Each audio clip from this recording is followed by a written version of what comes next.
Olá, meus amigos, bem-vindos de volta ao canal Os Grandes Livros da Civilização Ocidental. Eu sou Rafael Fiorotti e hoje a gente vai continuar o nosso trabalho preparatório para iniciar os estudos das obras dos grandes clássicos da civilização ocidental. Como eu havia dito no vídeo passado, esse vídeo nós vamos explicar o que é uma educação, ou o que é a educação liberal, né? E para isso, antes da gente tratar de explicar o que é uma educação liberal, vamos começar explicando o que não é a educação liberal. Tá bom? Então assim, a primeira distinção que a gente tem que fazer é que o liberal da educação liberal aqui não é o liberal do liberalismo político, aquela filosofia que tem aí como grandes nomes Adam Smith ou o próprio Herbert Spencer, que alguns chamam de o pai do capitalismo. Então a gente não está falando disso, ok?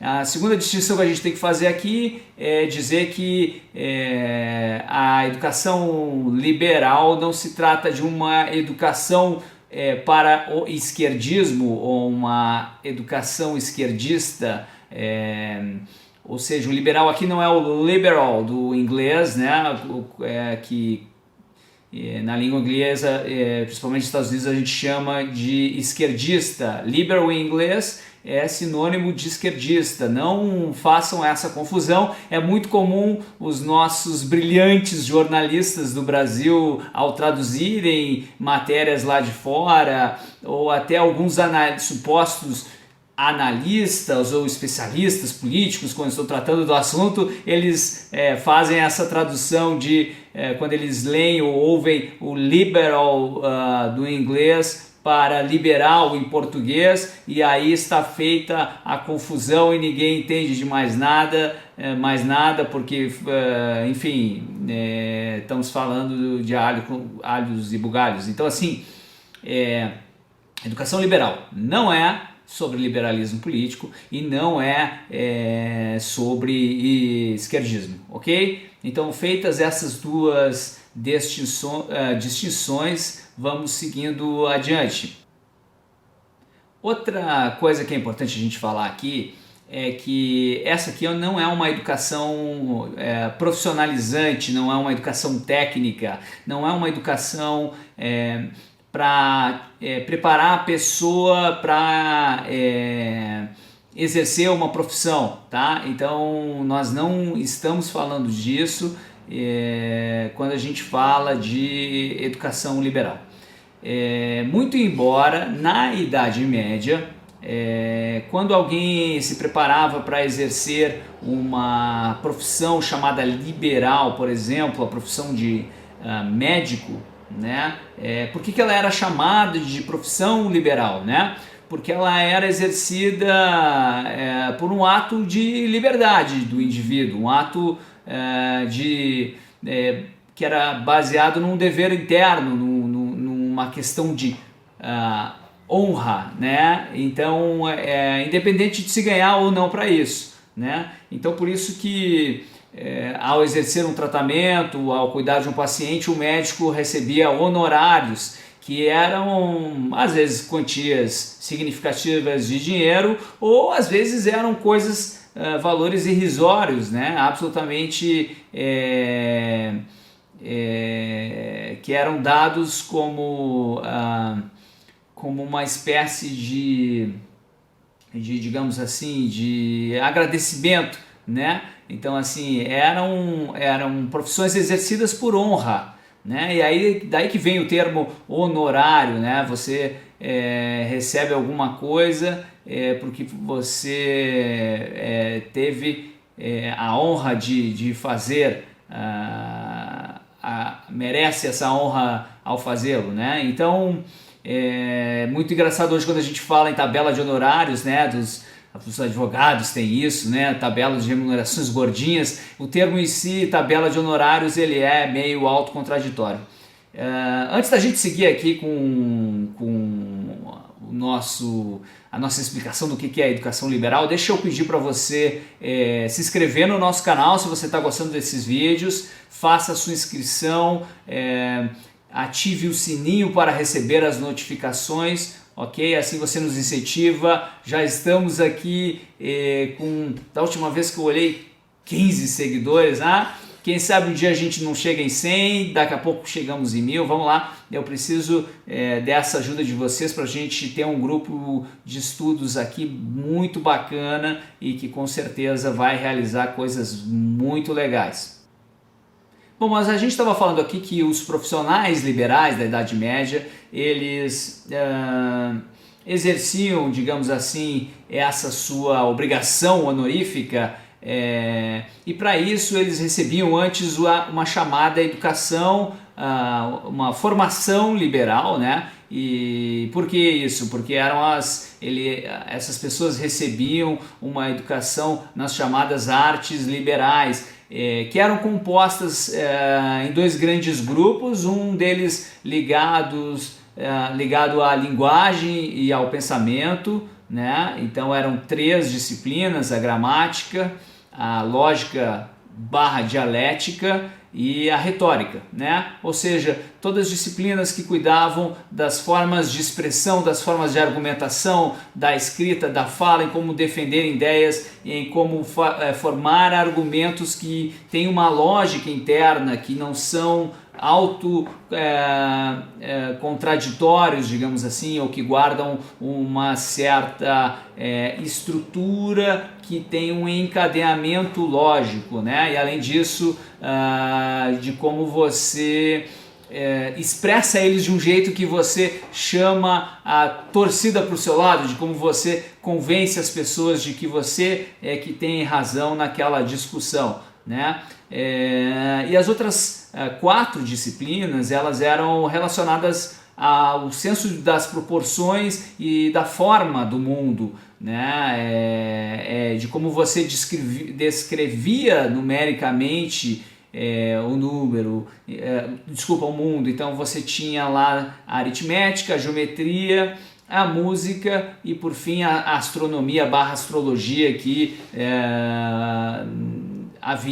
já havia essa diferenciação, muito embora não havia os nomes para diferenciar uma coisa da outra, né? Muito bem. Então, como eu estava falando, né, o objetivo é dar uma formação básica para esse indivíduo e transmitir para ele, por um lado, o senso das proporções, o senso da forma do mundo, né? E por outro, os meios de compreensão e expressão e de participação na cultura humana, né? Essa educação, ela geralmente era dada, muito interessante isso, para o alto clero, né? Ou principalmente para mulheres, já que na Idade Média as mulheres aí perfaziam em torno de 60% a 70% do público escolar. Modernamente, então, essa educação liberal, ela foi adaptada dessa tradição antiga, né, por 2 educadores. Um é o Robert Hutchins e o outro é o próprio Mortimer Adler, professor Mortimer Adler, que foi quem editou a coleção da qual eu falei no meu primeiro vídeo e que nós vamos utilizar como lista de leitura para fazer os nossos estudos aqui em conjunto, e também foi o autor do programa que eu vou utilizar para fazer aqui uma explicação, para trazer os elementos que vão ser o guia das leituras que nós vamos realizar por aqui. Bom, muito bem, então esses 2 americanos, eles adaptaram essa tradição para um ensino que seria dado, digamos assim, para a elite americana, para formar cidadãos da democracia, né? Então ele não é um ensino especializado, ele não é um ensino profissional, ele não é um ensino técnico de formar alguém, capacitar alguém para realizar uma profissão, mas ele é um ensino mais generalista, é um ensino que cobre diferentes áreas do conhecimento humano com o objetivo de ampliar a consciência, o chamado horizonte de consciência. Então, algumas coisas importantes que a gente já traz aqui é que essa educação liberal ela difere daquilo que era na Idade Média, né? Ela volta-se para uma formação do indivíduo, para que o indivíduo exerça o seu papel de cidadão na democracia da melhor maneira possível. E para quê, né? Por que nós precisamos disso? Bom, principalmente porque a nossa civilização evolui à medida que a gente é capaz de discutir os grandes temas, né? Discutir de uma maneira, discutir em alto nível, né? E principalmente fazer o que a gente chama de arbitrar as questões, ou seja, não é possível que a gente não consiga, por meio da razão, identificar quem está certo ou quem está errado sobre determinado assunto. Ou o que é o certo, o que é o errado, o que é a verdade, o que é a mentira. É mais ou menos um pouco a situação que a gente vive hoje, né? Quer dizer, as discussões ficam muito num plano do eu acho que, ou elas ficam muito como se fosse uma briga de torcida. Aqui no Sul a gente chama de Grenal, no Rio alguém chamaria de Fla-Flu, quer dizer, vira mais uma guerra de torcidas do que a argumentação de ideias com vistas a efetivamente se solucionar um problema ou uma questão, né? Então não é difícil da gente olhar para o nosso Brasil hoje e ver que é exatamente um pouco por isso que nós estamos passando. E a boa notícia que eu tenho para trazer para vocês é que sim, é possível se discutir assuntos utilizando-se da razão, e que sim, é possível decidir as questões, decidir se um assunto está certo ou se está errado. E a outra grande notícia é que, ok, há assuntos que ainda não estão claros e que precisam de maior discussão na nossa sociedade, mas que para muitas das questões que se levanta, muitas mentes brilhantes da nossa humanidade já se debruçaram sobre elas, já pensaram sobre elas e já trouxeram, como eu estava dizendo, muitas pessoas, antes de ser interrompido por uma falha técnica aqui, mas muitas mentes brilhantes já pensaram sobre essas ideias e já foram construindo em cima de outras pessoas que já haviam evoluído nessas questões, de forma que a gente já tem uma bagagem muito rica e muito profunda de conhecimento e que pode ser absorvida pela gente, para que a gente, a partir desse patamar de mentes brilhantes que já pensaram sobre os mais profundos e diversos temas relevantes para a civilização, para os seres humanos, a gente possa, partindo dessa base, ir além, né? E aí entender e tentar trazer soluções para as questões que se apresentam para a gente hoje em dia, que são extremamente complexas, cada vez mais complexas, dado que o mundo se tornou muito mais dinâmico, ou seja, a velocidade com que as coisas acontecem, ela é muito mais rápida, a velocidade com que a informação circula é muito maior. E por ser um mundo muito mais dinâmico e interligado, interrelacionado, as soluções passam também a ser difíceis, né? Então, assim, pensem que se era importante no passado que as pessoas se alimentassem e crescessem a sua consciência para que pudessem discutir sobre os temas e chegar a resoluções que faziam sentido por meio da razão. Hoje em dia, então, é muito mais importante que a gente absorva esse legado que os grandes autores, que os grandes pensadores deixaram, e aí a gente possa a partir daí ter uma base sólida para resolver os nossos problemas e discutir as coisas com propriedade, sem achismos e com menos discussões em que prevalece quem grita mais alto e quem consegue construir narrativas, quem consegue jogar dinheiro em cima de propagandas para que um determinado tipo de ideia prevaleça, ok? Bom, então a educação liberal moderna ela é um sistema novo que não se baseia apenas na tradição das artes liberais, mas também na experiência acumulada de ensino das elites americanas, né? E isso se dá pela leitura de obras clássicas, como eu estava falando para vocês, né? E o que são os clássicos, né? São aquelas obras que têm valor e interesse permanente, né? São aqueles autores que deram contribuições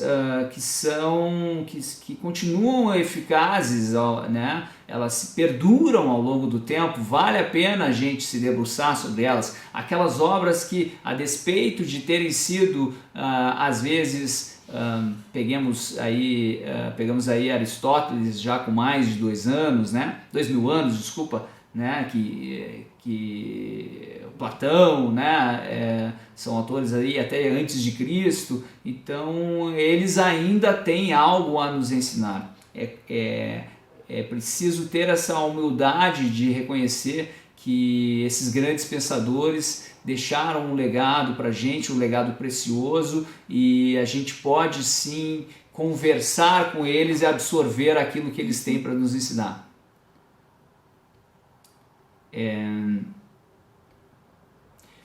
Então, assim, os clássicos eles estabelecem assim, noções e ensinamentos que vão formando patamares sucessivos, né, na consciência humana, na consciência da civilização, de tal forma que quando a gente for discutir um assunto, tendo absorvido esse legado, a gente não retrocede na discussão, a gente não fica voltando, a gente parte para níveis superiores, né, aos que foram estabelecidos por essas obras no passado. Então, assim, a educação liberal é a transmissão desses patamares, desses níveis de conhecimento, do que de melhor já se fez e já se escreveu na civilização ocidental, para uma consciência que ainda não está madura, para uma consciência jovem. E aí não importa se ela é de um jovem ou se ela é de alguém que já está com 40, 50 anos, mas que ainda não teve o seu horizonte de consciência ampliado, né? Então, assim, é disso que se trata a educação liberal, e é isso que eu estou buscando aqui e que eu estou convidando vocês a fazerem comigo. É uma educação que, para que a gente se torne cada vez mais humanos, né? Para que a gente possa extrair o máximo das nossas capacidades. No fundo é uma educação para que a gente possa também assumir aquelas responsabilidades que nós temos que ter com os membros da nossa família, da nossa comunidade, da nossa cidade e, por que não, do nosso país, do nosso continente ou até mesmo de todo. Em suma, é uma educação para que sejamos de fato livres, ok? Então, espero que tenha ficado claro ou um pouco menos confuso o que é a educação liberal, porque nós estamos aqui começando esse estudo dos grandes clássicos, dos grandes livros da civilização ocidental. Espero que vocês tenham gostado desse vídeo. Como eu falei, deem aí o seu like, deem aí o seu curtir, se você está, dependendo da plataforma onde você estiver assistindo, siga a gente, curta o nosso canal, se inscreva para que você continue recebendo as notificações. Eu em breve quero definir um dia e um horário da semana, um calendário, para explicar para vocês como que vai funcionar o nosso estudo e dizer para vocês que eu pretendo lançar neste sábado. Eu quero passar para vocês qual será a primeira obra que a gente vai analisar, para que vocês possam, quem quiser embarcar com a gente nesse estudo, para que vocês possam correr atrás dela, seja buscando na internet. Vai ser um texto de um clássico, de um grande nome da nossa civilização ocidental, um grande filósofo. Eu espero que vocês possam buscar. Eu vou fazer esse anúncio no sábado, então, da primeira obra, e aí no meio da semana, se tudo der certo, eu vou lançar aqui o guia para essa primeira leitura. Nós não vamos ler o livro inteiro, não se preocupem, como eu falei. O programa é formatado para que a gente possa fazer uma leitura em conjunto, estudarmos em grupo aqui, uma leitura nova num período de 15 dias. Então vai ser uma coisa bem tranquila, bem espaçada, que a gente vai ter tempo de discutir e extrair o máximo juntos de conhecimento, e galgando o primeiro passo rumo à ampliação aí do nosso horizonte de consciência, rumo à liberdade, rumo a poder discutir as coisas com propriedade, com fundamentação, e podermos decidir e fazer escolhas da menor maneira possível, seja para as nossas próprias vidas, para aqueles que estão na nossa volta, para a nossa sociedade. Tá bom? Vem comigo e até a próxima.